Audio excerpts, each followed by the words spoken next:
Baie dankie Liter. Net voor ek begin, hulle het 'n kaart opgetel van JJ Snyman, 'n bankkaart. Jy kan hom net kom afhaal na die tyd, maar gee net vir ons die pincode dat ons seker maak dis jy eienaar asseblief. Goed, op die punte wat ons gaan bespreek vandag, dat ons net so 'n bietjie kyk na die verskillende lande waarmee ons kompeteer en waar pekanneute geproduseer word.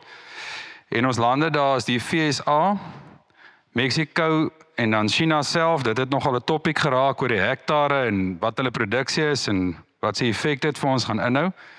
Dan ook Brasilië en Argentinië, so hulle sien het ek bygevoeg. Dis ook lande wat 'n rol begin speel in die pekanneutbedryf.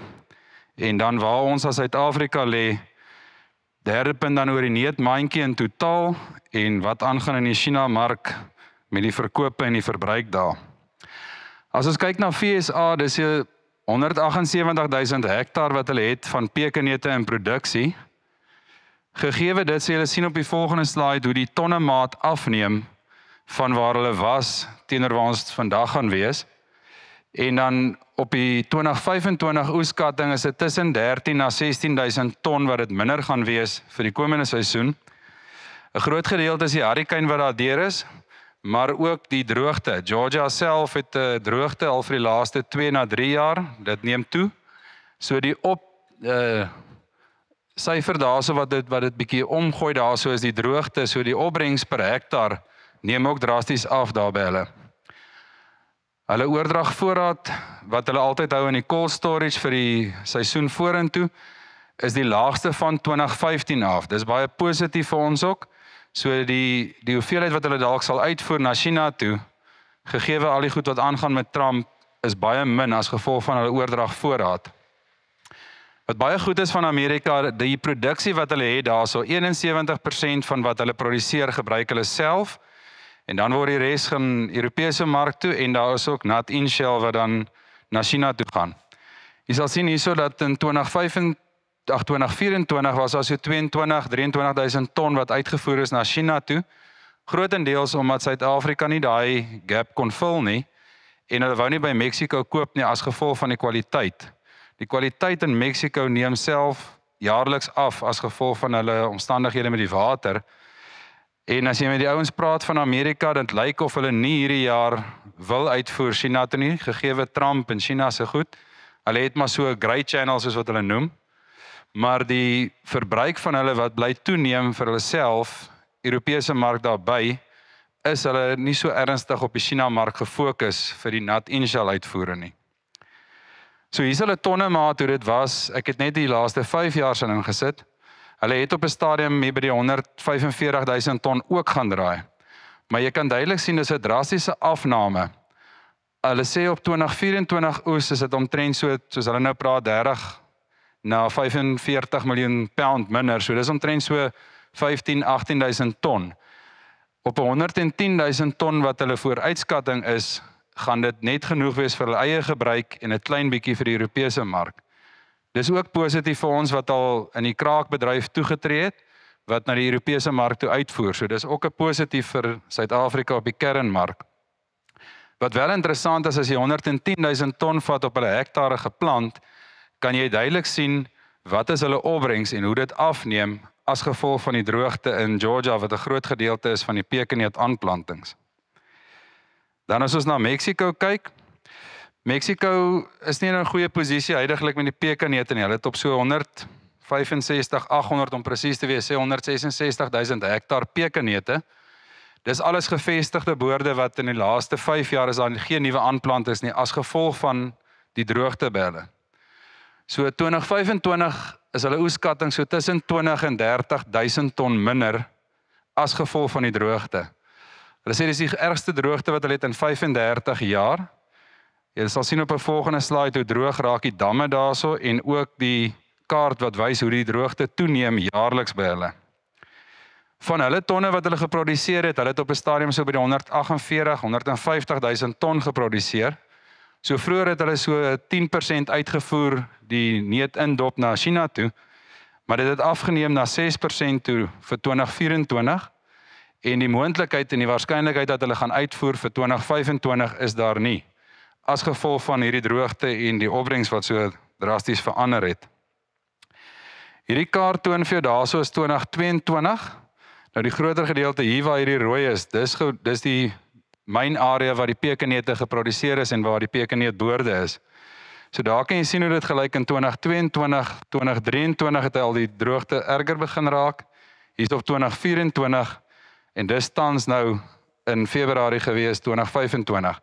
So hierdie groot gedeelte hier van Chihuahua is waar die pekenneut Mekka is en dis waar die droogte so erg is. Jy kan duidelik sien op hierdie slide, dis hoe hulle dam gelyk het in 2022, Februarie 2025. Die voordeel is dis in hierdie gedeelte hier. Daar word omtrent 30.000 hektar pekenneute wat daar so gevestig is en dis wat hulle tans sit met hulle besproeiing. So dit het 'n wesenlike effek op hulle tonnemaat, op hulle kwaliteit spesifiek en dan vir ons, vir die uitvoermark, is dit baie positief. Hier is 'n boord wat hulle afgeneem het in 2023 en hier so hy tans lyk in 2025. Jy kan sien daar's 'n wesenlike verskil in hulle drag en met die droogte wat daaraan gaan. Wat baie interessant is, hier is hulle tonnemaat. Jy sal sien in 2025 het hulle so by die 160.000 ton geproduseer. Dit was hulle maksimum of die hoogste tonne gewees, wat hulle al geproduseer het en daarvan, kom ons sê 10% uitgevoer. En as jy sien hoe drasties dit afgeneem het, as hulle hierdie jaar op 117.000 ton gaan wees, is die kans vir uitvoere vir nat-in shell baie skraal by Mexiko, wat ook positief is vir ons. Wat ons wel in gedagte moet hou, Mexiko voer dan die ander, kom ons sê 94% uit na Amerika toe om te gekraak word vir kernmark. Dan China, dis nogal interessant, ons was Februarie daar gewees en so 'n paar boorde besoek en plase besoek, want so 2 maande terug is daar 'n Peking-rapport gewees wat gesê het hulle het al so 86.000 hektar en party praat van 120.000 hektar gevestig. Maar as jy nou kyk na hulle details en ons het nou met die ouens self daar gepraat, dis so 130.000 moe, so hulle praat van moe, nie van hektar nie. So 1 hektar is 15 moe, en as jy dit terugwerk is dit so 8.600 hektar pekenneute in die hele China wat gevestig is. Interessant, die omgewing waarin dit gevestig is, 1200 mm per jaar. Ons weet 'n pekenneut hou nie van dit nie. En dan hierdie is 'n baie interessante gedeelte, wat is hulle insetkoste, want onthou, hulle word 100% gefinansier deur die regering. So hulle insetkoste is so 3000 RMB per moe, wat dan uitwerk so 114.000 rand per hektar. Nou ons volgende vraag is dan, waar is hulle gelykbreek, want die huidige prys kan dit vir ons 'n kompetisie wees. As hulle gelykbreek is op 1.3 ton, die hoogste wat hulle nog gekry het op 14 jaar oue bome is 1.1 ton. Hulle gemiddeld op al hierdie boorde, op hierdie 8.600 hektar, is ver onder 1 ton. Alhoewel hulle kan voortgaan met dit is nou reeds gevestig, so die regering sê, gaan voort met die projek, maar daar word niks verder uitgebrei nie. Die rede is, die koste is te hoog, en dan die ander ding is, hulle wil al hulle grond wat beskikbaar is, moet vir voedsel gebruik word. So met hulle bevolking wil hulle nie op 'n pekenneut vestig nie, dit vat te lank, koste is te hoog, nie effektief nie, en is nie kos vir die land nie. So wat by dit kom is, hulle is nie presies seker wat hulle tonne gaan wees vir 2025 nie, maar dit lyk so tussen 6 en 8.000 ton. Wat baie interessant is, omdat hulle nie kan weet nie, hulle oes om groen, dan ry hulle daai ding in met alle vreemde materiaal, alles wat saamgaan. En daai gewig is nou volgens hulle oes. Dan word hy eers gedroog buite op 'n sementblad, chucks word afgehaal, en dan begin hulle hom verwerk. So die tonnemaat kan hulle self nie regtig bepaal nie, maar wat interessant is dat daai kwaliteit gaan glad nie in die mark in waar ons kompeteer nie. Daai word vir die laer klas ouens gebruik. Dit word ook sommer, as ek kan sê, local verkoop daar. So dis letterlik die ouens wat ook 'n pekenneut wil koop, maar wat nou nie die prys wil betaal wat ons het nie.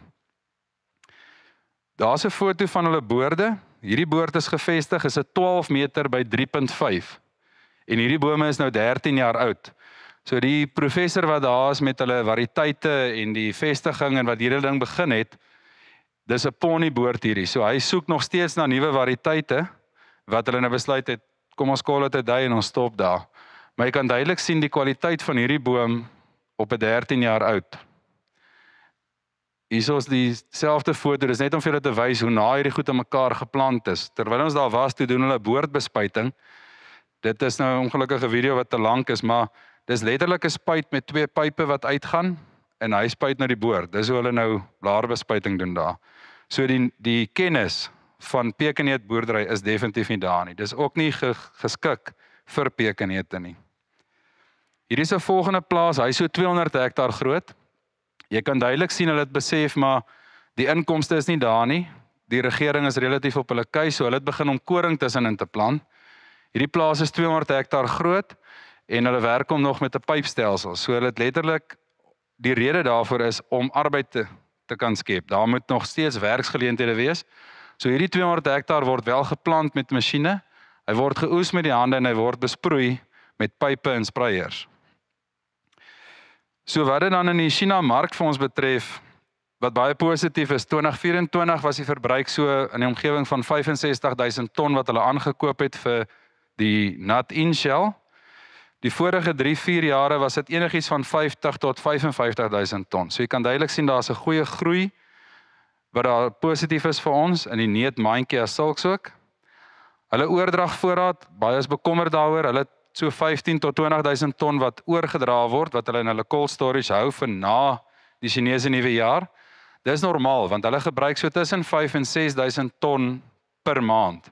So na Februarie se Chinese nuwe jaar, dan het hulle nog vir Maart, April, Mei voorraad wat hulle kan gebruik, Junie ook, vir wanneer ons eers begin verskeep.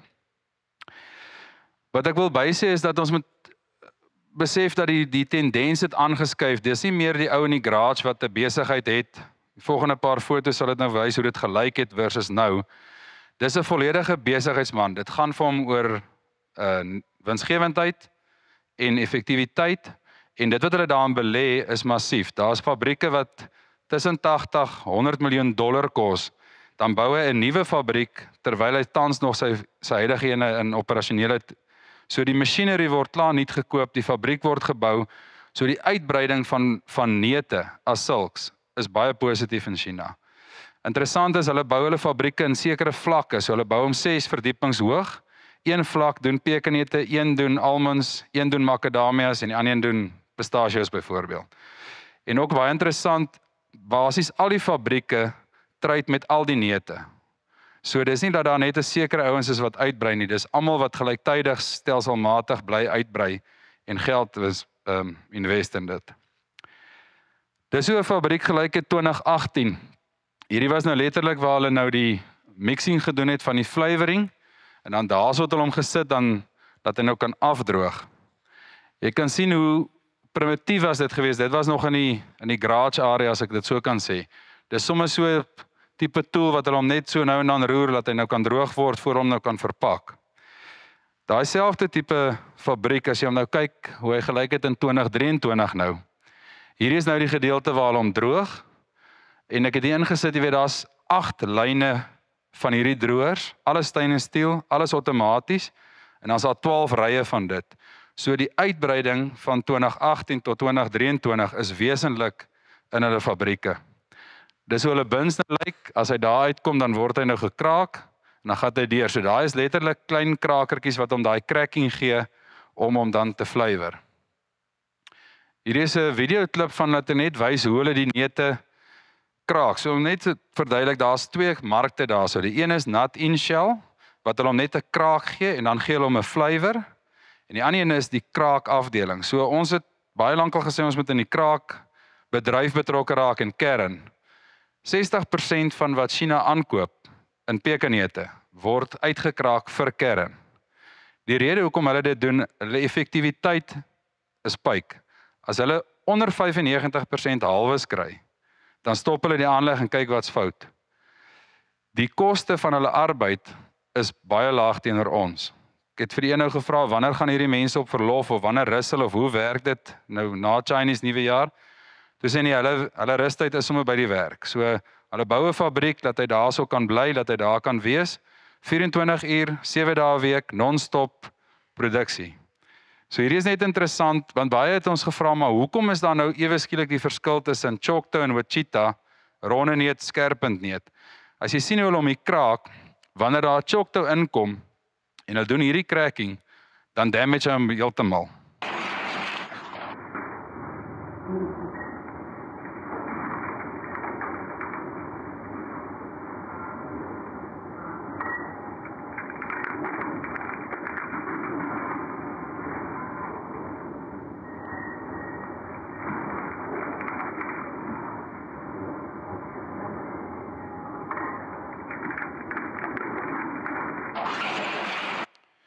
So dis net die idee te gee as daar nou 'n choctaw tussen daai wachitas of kom ons sê nou maar 'n ronde neut tussen 'n skerpunt neut, dan breek dit daai neut heeltemal en hy damage hom, so hulle kan hom nie gebruik nie. Dis hoekom hulle beweeg het na suiwerder lewering vir kultivar, omdat hulle marke toelaat. As ons vir hom 'n produk gee wat gemeng is of wat nie suiwer is nie, ekstra koste, produk se kapasiteit gaan af by die fabriek en dis nie wat die ouens wil hê nie, omdat hulle koste-effektief is en dit jaag. Hier is een van die fabrieke 2024 wat ons besoek het in Desember. Dis letterlik 'n nuwe fabriek wat hierdie ou bou. Hy het tans ook 'n fabriek wat 100% operasioneel is. Hulle bou hom, dan sit hulle hom klaar, nuwe masjiene in. Daai is nou letterlik sy droogeenheid wat hulle klaar nuwe fabriek bou met nuwe masjiene om operasioneel te wees. Hierdie was in Desember gewees, so jy kan dink hoeveel kapitaal spandeer hy om volgende jaar eers te kan produseer. Foto van hoe een van die fabrieke is, wat ek sê wat verdiepings het. Hierdie ou se fabriek was so in die omgewing van $80 miljoen wat hy gedoen het. Daar's geen subsidie van die staat af as jy 'n fabriek bou. Al subsidie wat daar is op die grond, jy kry 'n gedeelte van die grond, betaal die staat vir jou. Die res wat jy doen uit jou eie sak uit. So daar's regtig groot kapitaal wat die ouens insit in die neutbedryf in. Hierdie is 'n gedeelte van een van die fabrieke wat in verpakking was op daai oomblik. Jy sien dit nie so baie duidelik nie, maar in hierdie lyne wat hier aflê is daar 4 van hulle wat daar 8 of 12 masjiene ook so in 'n ry af staan. So hulle verpak in die omgewing van so 8000 ton pekeneute en dan is daar so 12 mense wat in die fabriek werk. So effektiwiteit is by hulle baie belangrik, ja. Die ouens wat hulle color sorters, die oë maak Meyer, vir jou idee te gee, hulle het 6 geboue wat daar die masjiene nou gebou word. En 4 van daai geboue wat elkeen 6 verdiepings hoog is, werk daar geen mense nie, net robots. Net 2 geboue is daar mense wat net nou en dan gaan 'n opcheck doen en kyk of alles smooth loop. So tegnologie by hulle is voor. Dan net vir interessantheid Brasilië, ek het hulle ingebring. Dis ook ouens wat in die pekeneut ingekom het. Hierso is hulle 2023 tonne was so 6800 ton, 2024 is hulle afjaar gewees, so 3200 ton. En dan hier in 2025 verwag hulle so 7800, kom ons sê 8000 ton. Ons het nie 'n bekommernis oor hulle nie. Brasilië verbruik al hulle neute self. So die pekeneute wat hulle produseer daarso word self gebruik en self opgeneem. Hulle verwag dat hulle hier in 2030 so by die 11500 ton sal hê. Maar wat interessant is, kyk weer eens net hierso as hulle op 2025 8000 ton het, hulle het al so 11500 hektar wat gevestig is, waarvan nou nie alles 100% in produksie is nie, maar 80% van dit is in produksie. So dit gee weer 'n idee waar is hulle opbrengs per hektar. Argentinië het in 2024 so 'n omgewing van 3000 ton verwerk. Hulle kon dit nie direk uitvoer na China toe nie. Hulle moes dit via die hub van Hong Kong gedoen het met 'n trader daarso en dan China toe geneem is. Hulle het in November 2012 het hulle die ondertekening gedoen dat hulle nou direk mag uitvoer China toe. So hulle is baie positief daaroor. Ons het laas jaar Argentyne gehad vir 'n besoekie. Daar so, ek praat nou onder korreksie, maar ek dink hulle is so by die 184 boere wat hierdie 3000 ton lewer. Hulle grootste verwerking is so 200 ton op 'n fabriek. So toe hulle hier kom was dit vir hulle wow om te sien wat ons doen, hoe groot dit is. Dis 'n baie jong mark by hulle. En van hierdie gedeelte van die 4800 voer hulle ook nie als uit nie. Interessant dat ons gekyk het om dit dalk via Suid-Afrika te bring, herverpak, uitvoer China toe. Daar was nie een van hulle produk wat bo 52% kern was nie. Weereens wat Franco gesê het, ons lê in 'n unieke gebied, unieke land, kwaliteit. So dis baie positief vir ons. Hulle dink dat hulle in 2030 so by die 10000 ton gaan wees. Hulle self is nog nie seker daaroor nie, is ook nog 'n baie nuwe mark by hulle daai. Dan Suid-Afrika, ons almal ken ons syfers daar, maar ek het dit opgesit dat ons net so 'n bietjie idee kry waar lê ons nou in die mark tussen hierdie Mexico en Amerika kant. Die 54000 hektar, dis wat die scouting gedoen het, wat deur SAPA gedoen is saam met die makadamia ouens. Dis hoeveel hektar tans geplant is in Suid-Afrika.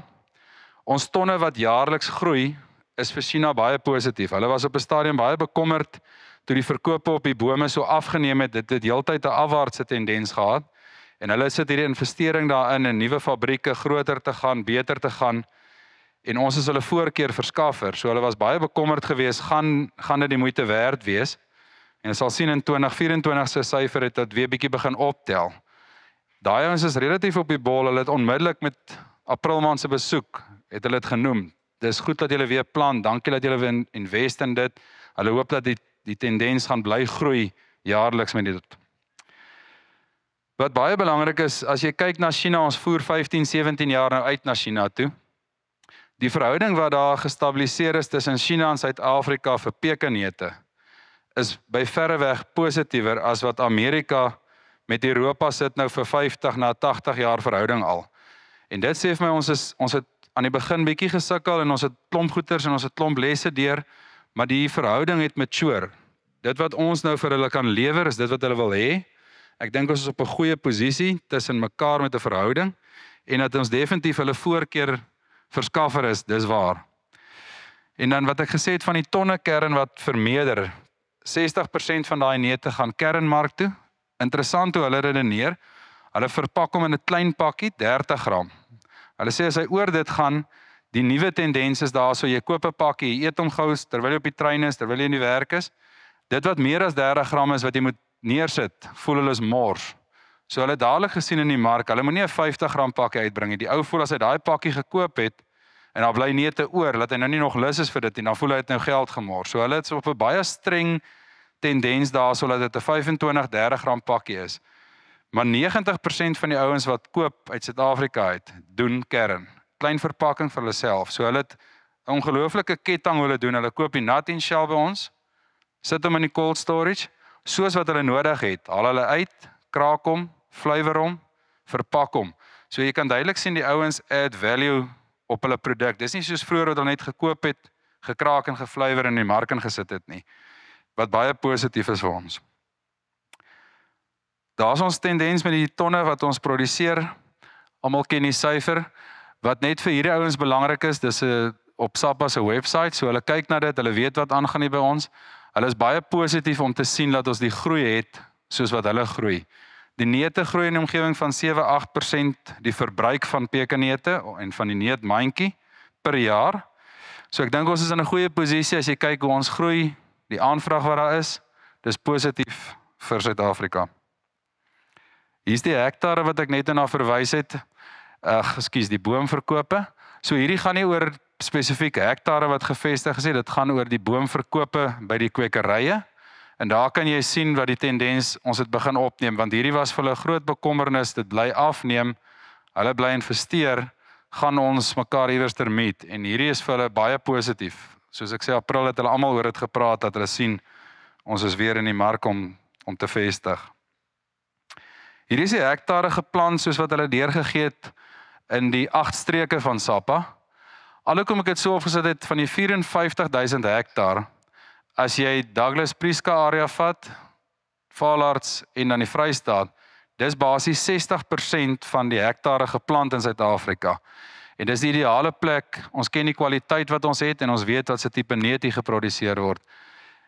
Dis baie positief vir die mark vorentoe, dat die groot gedeelte wat gevestig is in die regte gebiede gevestig. Daar's niks fout by die ander gebiede nie, verstaan my reg, maar wat raak aan 'n kwaliteit en kern, is hierdie ons prima gebied, ja. As ons kyk na die neutmandjie, ek het net so 'n paar van die neute daar bygesit wat getruid word. Ek weet nie of almal hierdie syfer in detail kan sien nie, maar almons is 'n omgewing van 26% van die neutmandjie. Cashews hier 21, walnuts, en dan hier lê pekanneute op so 3%, en dan macadamias is so 1% van die mark. Wat baie interessant is, almal was bekommerd geweest want die macadamias het massief gegroei. Macadamias praat hulle van die wêreldproduksie in die omgewing van so moontlike 310,000 ton vir die nuwe jaar wat kom, 2025. Pekans wat nou gebeur het, Amerika, Mexico, afgekom na so 302 toe, so ek dink ons in die macadamias gaan baie naby aan dit wees. Maar hierdie grafiek is baie interessant met die syfer van die dollar per kilogram. As ek net kyk na almonds, hoe het hy gestyg? As jy weer kyk na cashews, het hy gesak. Die onstabiliteit vir hierdie Chinese koper is nie positief nie. Hier lê ons pekanneute, dis baie meer egalig. Ek dink ons is in 'n baie goeie posisie. die mark het gestabiliseer, die verbruik is daarso. Dis nie meer 'n op en af prys nie, daai ou kan sy somme maak, daai ou kan sy belegging doen. En ek dink vir onsself ook, dis baie lekker as ons daai hoë prys kry, maar alles wat op gaan kom af ook. So om so 'n stabiele prys te hê is baie beter vir ons. Sal sien ek het net 2020, 22, 24 het ons so 'n bietjie gespring. Wat baie interessant is van die almonds, ek vra vir die ou van California Nuts, hulle doen so, ek dink hulle doen so in die omgewing van 860, 900 000 ton almonds. Nou vra ek vir hom, hoe kry julle net reg dat die prys bly klim?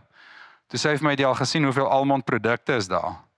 Dis dalk waar ons so 'n bietjie kort kom, as jy vat almondmelk, almondolie, almondbotter, die mark soek dit, die gesondheid van die neute, en dis hoekom die almond se prys bly klim het. Hy het op 'n stadium gaan draai, dit was net in 'n piektyd gewees op $11 'n kilogram. Hulle gemiddeld is in omgewing so 4.50, 4.80 nou. Daar is ons produsenteprys, dis SA Peakins produsenteprys vir die laaste 5 jaar.